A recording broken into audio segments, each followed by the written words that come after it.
¿Avisa? Le damos que ya. Mis hermanos, oremos al Señor para iniciar la clase del día de hoy. ¿Les parece?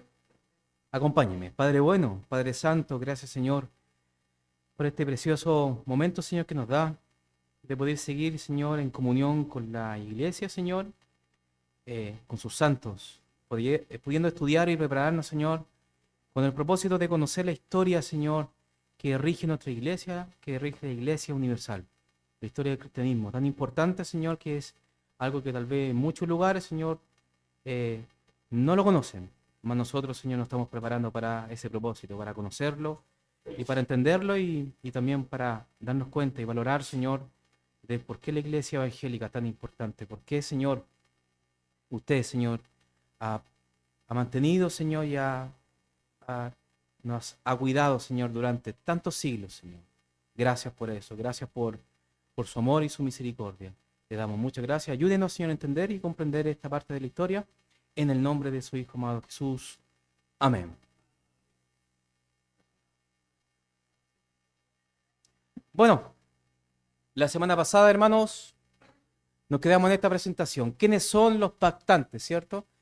Y para poder como sumergirnos en este punto, hermanos, yo quiero que saquen este corazón, ¿cierto? Que cada uno tal vez tiene, natural, de la libertad, de la en contra de la tiranía, ¿cierto?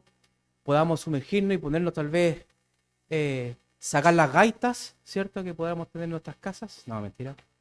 Pero sí, para poder entender el concepto, ¿cierto? Y el contexto de quiénes fueron los pactantes, justamente la bandera que está justamente atrás, que dice una insignia que dice sobre por el pacto y por la corona de Cristo, ¿cierto? Esa es la traducción del inglés al español. Pero estos hermanos pactantes tienen una relación directa con la iglesia escocesa. Y la iglesia escocesa finalmente es una rama muy importante del protestantismo, que es lo que hemos estado viendo el día de hoy, o sea, durante todo este tiempo, el árbol del protestantismo, ¿cierto? Y vamos a ver hoy en día lo que se refiere a la iglesia presbiteriana.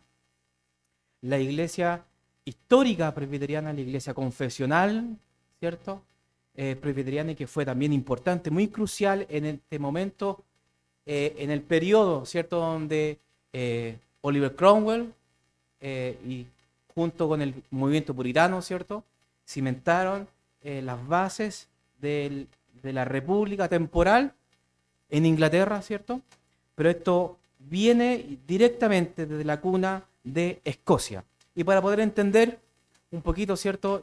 Algunos de ustedes ya están familiarizados, ¿cierto? Con este dibujo de Jenny Geddes, que es, en términos bien prácticos, hermano, esto fue lo que manifestaba, esta gráfica, este dibujo, ¿cierto? Muestra, ¿cierto? El espíritu escocés protestante, ¿correcto? Que es muy ad hoc, ¿cierto? Para poder entenderlo. Tenemos que entender de que en este caso el libro de oración pasó a ser mucho más importante en la iglesia anglicana que la propia palabra del Señor, ¿correcto? El libro de oración se utilizaba por los anglicanos recuerda que la iglesia anglicana pasó a ser la iglesia oficial de toda la isla de Inglaterra, ¿correcto? Y ahí converge, ¿cierto? Los escoceses, los irlandeses y los ingleses. Y Jenny Geddes es totalmente importante, de hecho es prácticamente un estandarte porque esto impulsó, ¿correcto?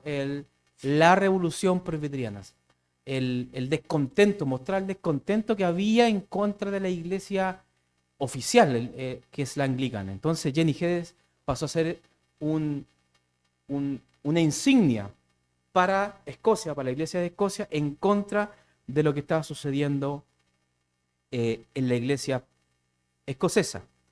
Ahí vemos en este caso que ella tomó una silla o una banquilla, ¿cierto? Y se lo iba a tirar directamente al obispo o al ministro, ¿cierto? De turno que estaba ahí dirigiendo el culto, pero no dirigiendo el culto a base de la palabra del Señor como lo hace en este caso nuestro pastor, leyendo en este caso un salmo, exhortando la palabra del Señor, sino que el libro de oración pasó a ser el libro de uso unánime de todas las iglesias, y eso generó un quiebre total en todas las iglesias de Inglaterra, donde habían hermanos que velaban por lo puro de la palabra del Señor.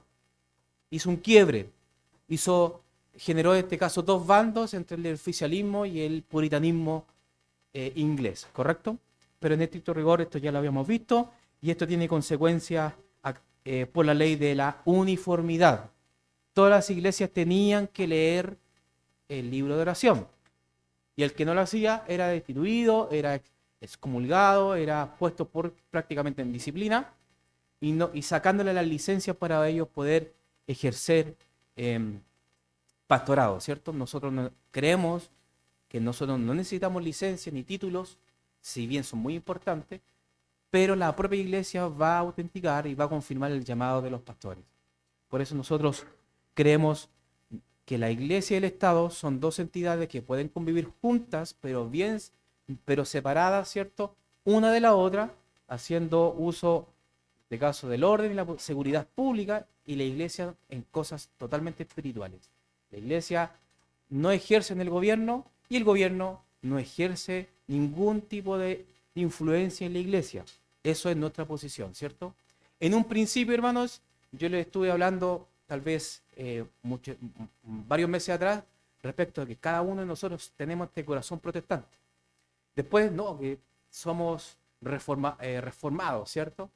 Pero poco a poco empezamos ya a agruparnos en el grupo que nosotros nos identificamos, porque ya los puritanos se dividieron en tres grupos, y ya lo vimos, ¿cierto? ¿Se recuerdan? Que justamente es el presbiterianismo, los que son el grupo de los no conformistas, ¿cierto? Los separatistas, que son los congregacionalistas, y de ahí estamos nosotros también, los bautistas reformados. Tres grupos, tres confesiones de fe distintas, pero que tienen una conexión histórica importante, y una de la otra dio paso para finalmente Westminster a Saboya, y Saboya a la segunda versión de Londres, ¿correcto? Bueno, los pactantes, esto en Escocia en 1639, el siglo XVII, fue un siglo agitado en lo religioso, político en Europa y también en Escocia. Los reyes intentaban imponer en la religión, pero los escoceses se levantaron en contra de tales imposiciones. Ellos consideraron el rey que no tenía derecho sobre la iglesia. El rey no podía decir a la iglesia cómo organizarse o cómo adorar a Dios. Solo Cristo es la cabeza de la iglesia. Eso es lo que sostenía la posición de los pactantes. En 1638 los escoceses ratificaron el Pacto Nacional, donde se obligaban a sí mismos a defender el reinado de Cristo, y por eso son conocidos como los pactantes. No estamos hablando de la teología del pacto, por eso tienen ese nombre, no. Son pactantes porque hubo un convenio con el reino, con la monarquía, ¿cierto? Para poder tener alguna cercanía con la monarquía a pesar de las diferencias.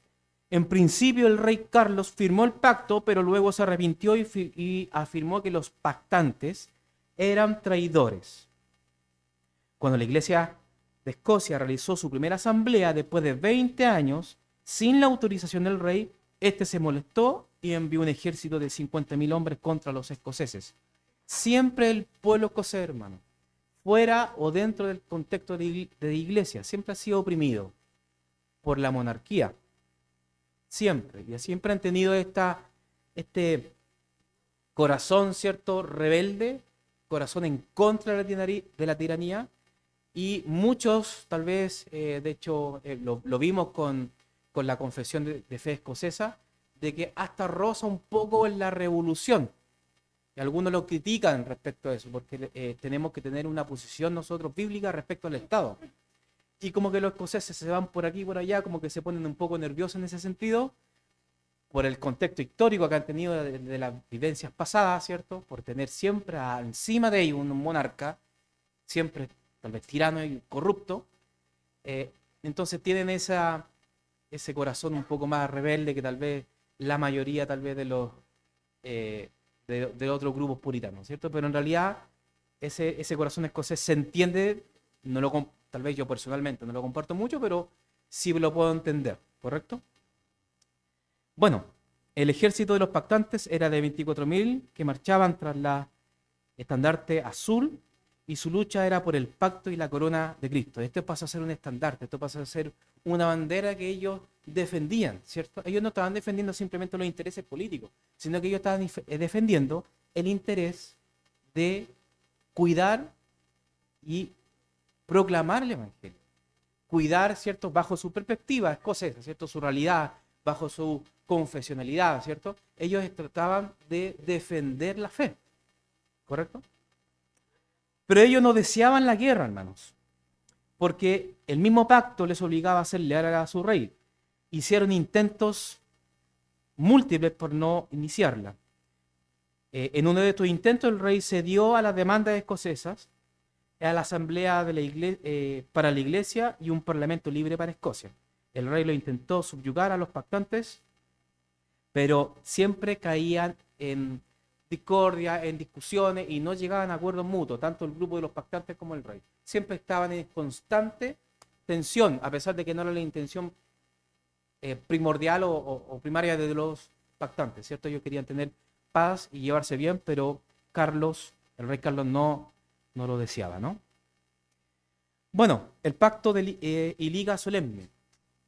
Esto, en la parte derecha, ¿cierto? Es un documento también histórico y que se llama la Liga Solemne, Convenio o Pacto para la Reforma y Defensa de la Religión, el Honor y la Felicidad del Rey, y la Paz y la Seguridad de los Tres Reinos. Eran títulos bien largos, que en realidad era un resumen de lo que se trataba este pacto, este convenio entre estos tres reinos. Bueno, ¿cuáles reinos? Inglaterra, Escocia e Irlanda. Estas naciones firmaron un nuevo pacto, en la misma línea del Pacto Nacional Escocés. Este pacto fue llamado el Pacto de Liga Solemne, y aquí hay en este caso, algunos principios que podemos extraer de este documento, no en su totalidad, pero para que podamos entender de qué se trata. Primero, las naciones se originan con Dios, depende en su voluntad, están sujetas a su autoridad y son responsables ante su trono. Están puestas bajo Jesucristo para ser empleadas por Él y para la gloria de Dios Padre. El fin principal del gobierno civil es de suprimir la maldad y promover la justicia y así preparar camino para la venida del reino de nuestro Señor. Esa parte está bien ligada al punto de vista escatológico de los pactantes. Los gobernantes civiles deben interesarse en la unión de las iglesias, en la doctrina, en la adoración, en la disciplina y en el gobierno eclesiástico según las Escrituras. Nuevamente vemos aquí el interés de este grupo de hermanos protestantes, hermanos en la fe protestantes, que el Estado y el gobierno están juntos. ¿Se dan cuenta? Tal vez en esferas diferentes, pero una relación directa, de una convivencia en la misma esfera. ¿Correcto? Es como una unión de esferas entre dos y tiene una alianza. Las personas deben entrar en un pacto solemne con sus gobernantes y con Dios para colocarse a sí mismos y a sus posesiones a la disposición para sostener el gobierno de su trabajo legítimo. La nación que guarda el pacto con Dios morará en seguridad, crecerá en poder y gozará prosperidad duradera. El gobierno civil no debería tener autoridad sobre la iglesia, sino que debería trabajar con la iglesia. ¿Se dan cuenta de la diferencia? La posición de gobierno. Deberían trabajar como par, según la posición de los pactantes, según la posición escocesa, de la iglesia escocesa. El Estado desde la esfera civil y la iglesia desde la esfera espiritual, pero juntas. Y eso, como iglesia, nosotros no lo compartimos. Entendemos el contexto, pero lo vemos totalmente diferente. Pero esto es lo que ellos ven respecto al gobierno. No podríamos nosotros nuevamente, yo creo que estas fotitos más de alguna vez las hemos visto, pero no podemos dejar y ser injustos históricamente con John Knox. John Knox y la iglesia escocesa, ¿cierto? Knox fue primordial, ¿cierto? Recordemos que él fue discípulo de Calvino y posteriormente en Ginebra, donde él se capacitó, ¿cierto? En el seminario de la muerte, muchas veces le decían al pueblo, porque todo lo que salían después iban a ser martirizados en el tiempo de Ginebra, pero John Knox fue discípulo directo de Juan Calvino y tomó la vivencia y el gobierno de que postulaba Calvino, lo trasladó a la iglesia escocesa. Y John Knox pasó a ser líder del movimiento pactante, pasó a ser uno de los teólogos más influyentes dentro de la creación de la confesión de fe escocesa, primordial en todo este tema, en esta configuración, fue totalmente primordial y fue también un influyente entre sus pares. Totalmente, y dio inicio, ¿cierto? Este hombre dio inicio a la confesión de fe, creó la confesión de fe escocesa y fue el puntapié inicial de la iglesia presbiteriana. Y esto dio, en varios aspectos, después sucedieron bastantes cosas en el tiempo, ¿cierto? Donde se empezó a gestar este movimiento juntamente con esta revolución presbiteriana y el descontento en general de cada uno de los puritanos, y posteriormente llevó a la Asamblea de Westminster de 1643. 1643 es la fecha donde se generó y se gestó esta asamblea. Fue, en este caso, el Parlamento inglés que convocó a teólogos muy importantes, piadosos, doctos, de buen testimonio. Dentro de ellos está, algunos tal vez que hemos ya revisado y hemos visto, a William Bridge, a John Owen, que participó en esto. Tenemos a Thomas Goodwin, también conocido, a Stephen Marshall. Tenemos también a Samuel Bolton y Francis Rose, de entre muchos más puritanos y que participaron de esta asamblea. ¿Qué se vio en esta asamblea? Tuvo una duración de 5 años y hubo protagonismo de varios líderes puritanos, y esta reunión finalmente se tradujo y se plasmó en papel, ¿correcto?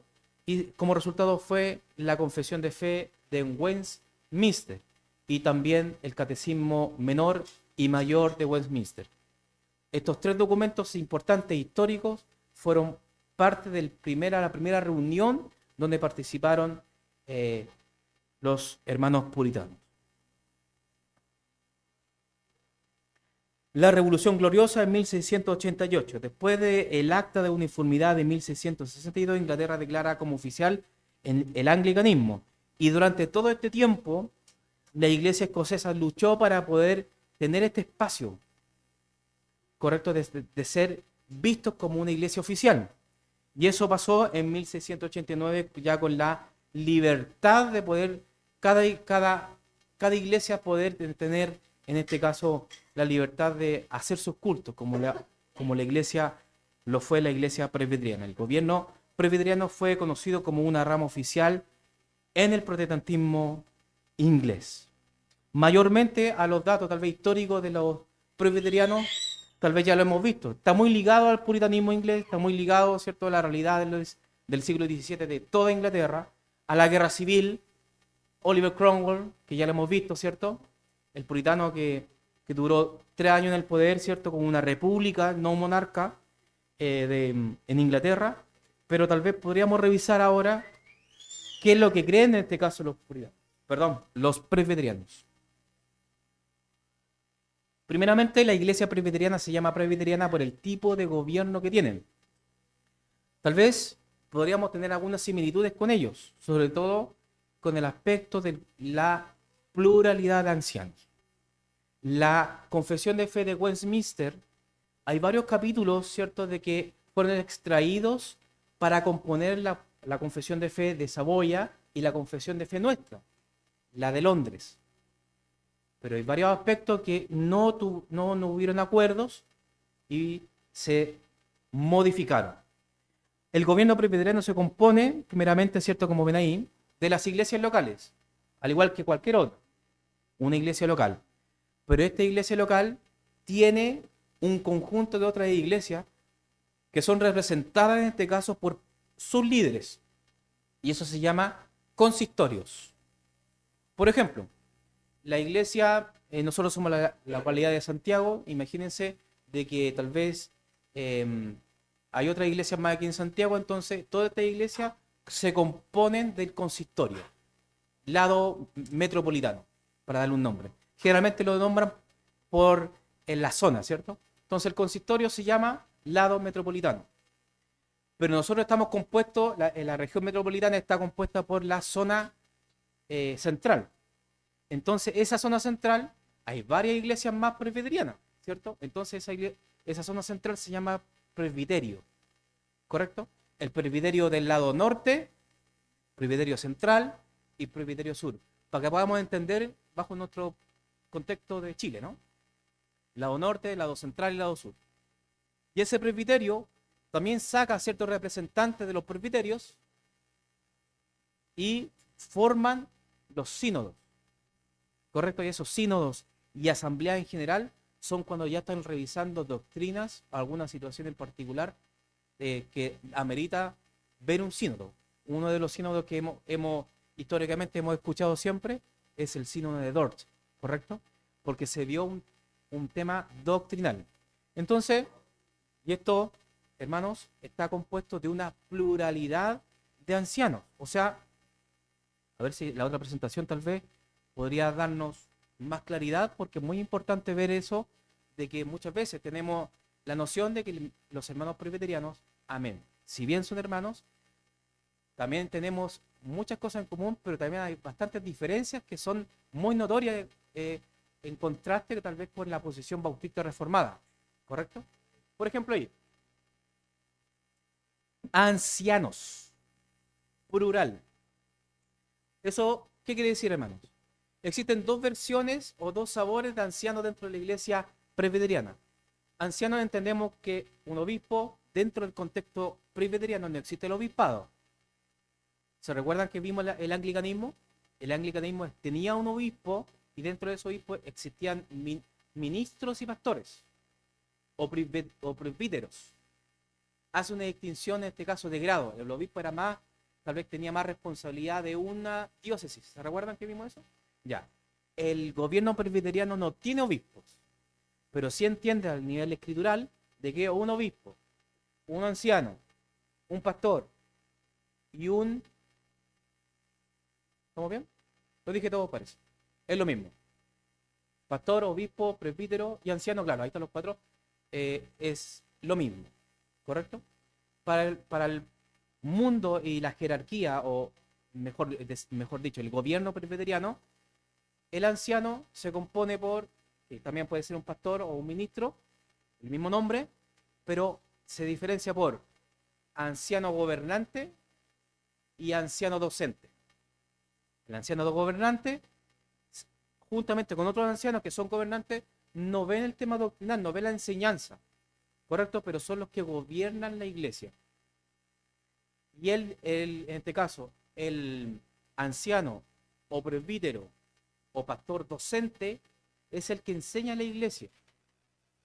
Pero ese docente es el que tiene rotación en turnos o puede ser contratado o puede ser, en este caso, como en el trabajo, se le puede pedir la renuncia o también un traslado, ¿correcto?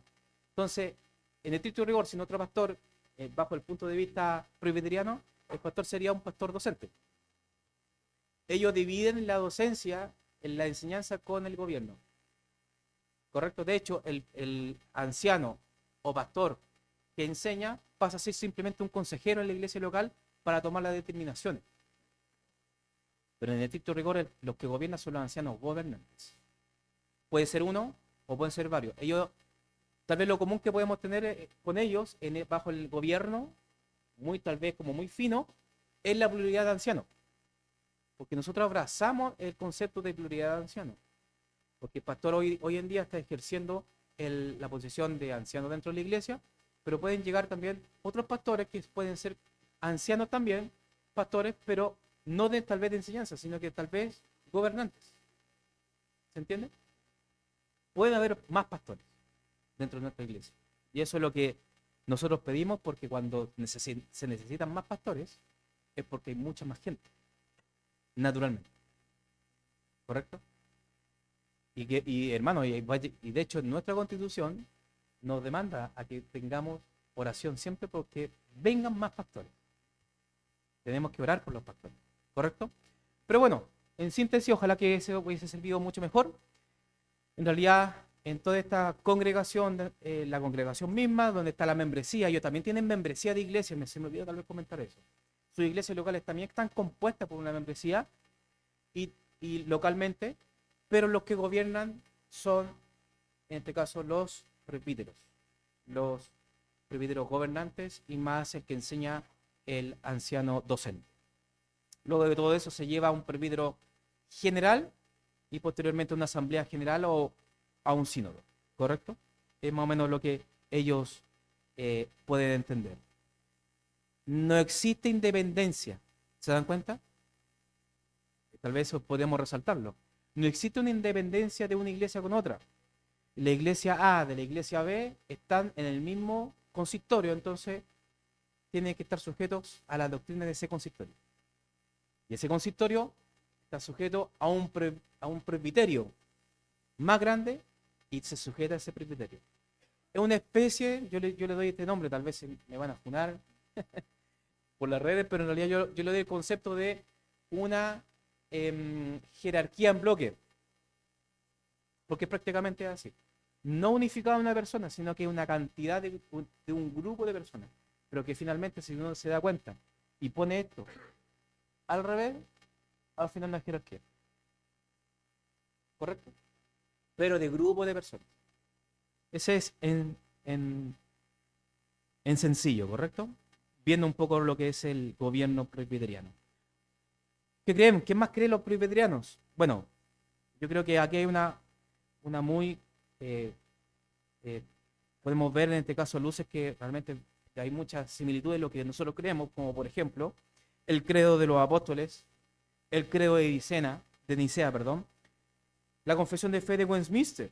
Ellos también ven el catecismo de Heidelberg, ellos también abrazan la confesión de fe belga, y también, me faltó aquí comentarlo, pero son también los cánones de Dort.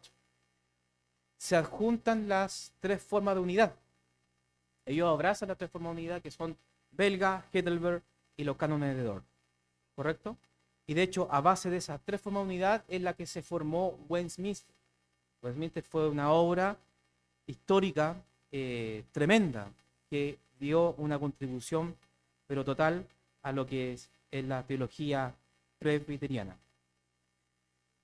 Siempre veíamos, se recuerdan que meses anteriores veíamos siempre el punto de vista como de la unidad protestante. Sí, efectivamente, somos protestantes, somos hermanos en la fe con ellos, hay muchas cosas que podemos compartir con ellos. Ellos son reformados también. Correcto, la iglesia presbiteriana es una iglesia reformada, es una iglesia histórica, una iglesia confesional. De hecho, ellos, no sé por qué no lo tengo aquí, pero creo que... la siguiente, perdón. Ahí está. Ahí está, no sé por qué tenía dos presentaciones las mismas, pero me faltaban dos puntos que justamente es que ellos abrazan el principio regulador del culto. ¿Correcto? Ellos abrazan, o sea, no le estoy diciendo que hoy en día abrazan eso, para ser justo, porque hoy en día la iglesia presbiteriana lamentablemente ha dejado los principios y la confesionalidad, la ortodoxia confesional, como decía Owen. La ortodoxia confesional lo dejaban un poco, lo han dejado hoy en día al lado y han abrazado otro tipo de doctrina y costumbres, pero en estricto rigor, la iglesia histórica presbiteriana sí abraza el principio regulativo de la adoración. Ellos sí guardan ellos deberían, ¿cierto? Pero en estricto rigor, históricamente, ellos también abrazaban el principio regulativo también del día del Señor. Guardaban el día del Señor. El principio regulativo de la oración, el cuidado de la solemnidad del culto, cómo se ejercía el culto, cómo, cómo se entonaban salmos, ¿correcto? Porque a diferencia, creo que hay que hacer esa diferenciación, de que ellos abrazan la salmodía exclusiva. La salmodía exclusiva, ellos hacen cánticos de salmos, no de himnos como nosotros lo hacemos históricos. Tenemos esa diferencia, ¿se dan cuenta? Ellos cantan y ya, de hecho, tienen un libro de salmodía exclusiva donde ellos entonan salmos. Salmo 1, Salmo 2, Salmo 3, todos. Hacen salmodía, se llama salmodía exclusiva. Creen en el principio regulativo de la adoración, abrazando la salmodía exclusiva, y ellos abrazan el paido bautismo, ¿correcto? El paido bautismo por aspersión, no por inversión, y nosotros creemos totalmente en el credo bautismo por inmersión. Pero eso no tiene que ver con la... De hecho, el tema bautismal finalmente es una expresión final, un resultado final de ciertas doctrinas que igual nosotros tenemos en común con ellos, que es la teología del pacto. La teología del pacto, hermano, lo que hemos nosotros visto en el verano, pastor, fue en el verano, ¿cierto, más o menos? Antes, un poquito antes. En primavera-verano, podríamos decir, el pastor dio el estudio de la teología del pacto. Vimos en este caso la conexión de los pactos, ¿cierto? Mosaico, el pacto abrahámico, el pacto, ¿cierto? De David, ¿cierto? Y etcétera, hasta llegar, en este caso, a Cristo, ¿correcto? En cuál es el mejor pacto. Pero esa es la diferencia que tal vez como teología del pacto sí entendemos, sí la abrazamos juntamente con ellos. Tenemos los dos una teología, presbiterianismo y el bautista reformado tiene una teología pactual. Pero ahí va, en este caso, la diferencia histórica, porque no es la misma teología pactual, sobre todo con el pacto de gracia. Puntualmente, el pacto de gracia no es lo mismo. En estricto rigor, para que podamos entender nuestra conexión, me gustó mucho esta fotografía, por eso se la traje. Nosotros creemos esto, en estricto rigor. Fue una unión orgánica, pero el pacto se cumplió, ¿cierto? Durante una revelación progresiva en el tiempo, por eso vemos a Cristo en el Antiguo Testamento, pero que la perfección misma del pacto fue Cristo, ¿correcto? Cristo es el Señor. Esa fue la promesa, ¿correcto? Pero en el sentido del pacto de gracia, ellos veían el pacto de gracia fue administrado en diferentes formas en el tiempo de la ley y en el Evangelio. Por esa razón, ellos abrazan el pacto de bautismo como una continuación de la circuncisión, hermano. ¿Correcto? Tal vez como bien técnico lo que estoy diciendo. Yo sé que tal vez algunos se me están mareando, pero es para que podamos entender de que hay muchas cosas que nos unen con los hermanos presbiterianos, pero respecto a la teología del pacto y varias cosas como orgánicas muy importantes, tenemos diferencias. ¿Reformados? Sí, somos reformados y lo reconocemos como tal. Pero estos puntos son vitales ¿en qué? En manifestar el tipo de bautismo. Porque a nosotros hacer federalismo 1689, correcto, por el lado de acá rojo, nosotros es el que abrazamos, entendemos que el credo bautismo es el correcto, o sea, bautismo de creyentes. O sea, no puede ser un niño. Y no puede ser en este caso un bebé, menos, ¿cierto? Un bebé y aún así aplicándolo de la forma de aspersión. Mientras que ellos lo ven de otra forma. Nosotros vemos el pacto de gracia, que es la entrada, como dice el texto ahí, del pacto de redención en la historia a través de la revelación progresiva y la aplicación retroactiva del nuevo pacto. Finalmente cumplido con Cristo. ¿Se dan cuenta? Eso es, por esa razón, los presbiterianos abrazan el paidobautismo, el bautismo de infantes, distinto a nuestra posición. Bueno, ahí les mostré esa presentación. Y también tengo esta, que me gustó mucho por las calaveras, ratón. Está muy buena, ¿cierto? El pacto de ahora de lo incrédulo, ¿cierto? Y por la gracia de Dios, pacto con Noé, pacto con Abraham, con Moisés, con David, y finalmente se cumplió en Cristo. Eso es lo que nosotros abrazamos. De hecho, otra de las, tal vez, más, otra diferencia tal vez que podemos tener también con ellos, es justamente el, la escatología, ¿cierto? Con el pastor vimos eh, el tema, de hecho lo tuvo que tocar en el tema de la teología del pacto, respecto a la escatología, porque es muy importante también. Cuando vemos,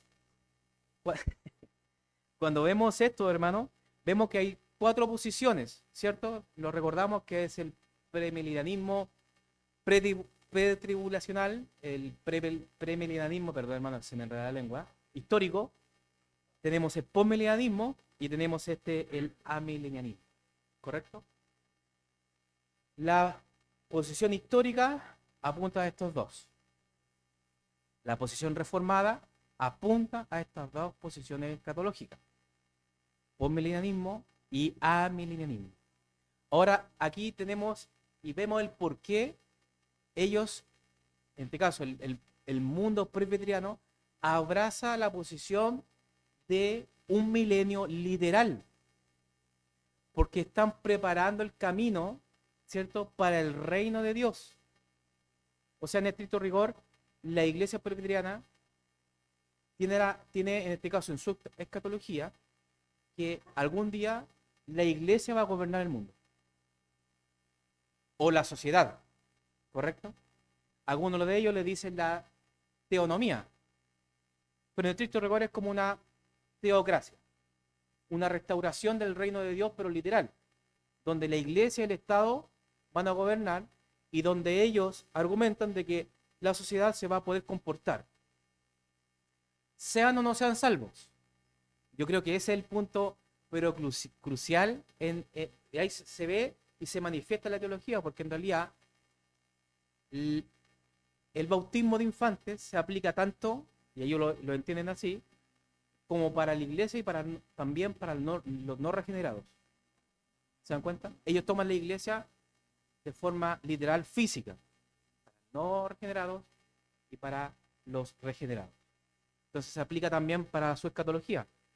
Ellos ven, al igual que nosotros, como dice ahí la presentación, la segunda venida como también el último juicio, el juicio final, ¿cierto? Como un evento. En eso efectivamente estamos de acuerdo. Pero nosotros lo vemos de forma simbólica. Ellos ven de forma literal de que van a gobernar el mundo, de que llega un momento eh, que va Cristo a venir y va a reinar juntamente con ellos y listo. ¿Se dan cuenta? Es como un resumen, hermano. En resumen. Pero en estricto rigor esa es como la teología que ellos abrazan. Nosotros como amileniales sabemos que es simbólico. A nosotros nos tildan de un poco de pesimistas, ¿cierto? Porque nosotros decimos que las cosas van a ir de mal en peor, ¿correcto? Y a nosotros nos tildan, ¿cierto? Los reformados presbiterianos nos dicen que somos unos pesimistas, negativos, fatalistas. Pero según la estadística, según la escritura que nosotros lo vemos que la cosa va a ir de mal en peor siempre, en decadencia, por la naturaleza humana. Pero eso, hermanos, es la diferencia a grandes rasgos y es lo que traje el día de hoy. En resumen, el presbiterianismo o la iglesia presbiteriana es una iglesia protestante, una iglesia histórica, una iglesia reformada, ¿cierto? Que podemos tener bastantes similitudes y bastantes tal vez aciertos y podemos convivir. Y de hecho, a veces en ciertos lugares se hacen debates y donde incluso bautistas reformados y presbiterianos, según en este caso el tema, hacen hasta equipo. Pero cuando ya llegamos a lo medular, a cosas más profundas, y ahí es cuando ya nos separamos un poquito, ¿correcto? Recordemos de que esto es, la posición de nuestra iglesia es bautista, reformada, amilenial, credo bautista, inversión, y creemos De hecho, no lo puse yo acá, de hecho ellos también tenemos diferencia hasta la cena del Señor. Tenemos una diferencia que lo invito a la confesión de fe porque en ese capítulo vamos a profundizar. Dudas, consultas, preguntas, aportes. ¿Le gustó, no le gustó? Está complicado, yo sé que se va poniendo... ¿A mí no? Sí, cuénteme.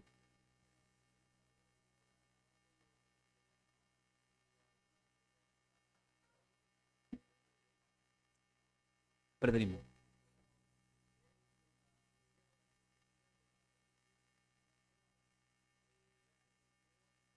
Sí,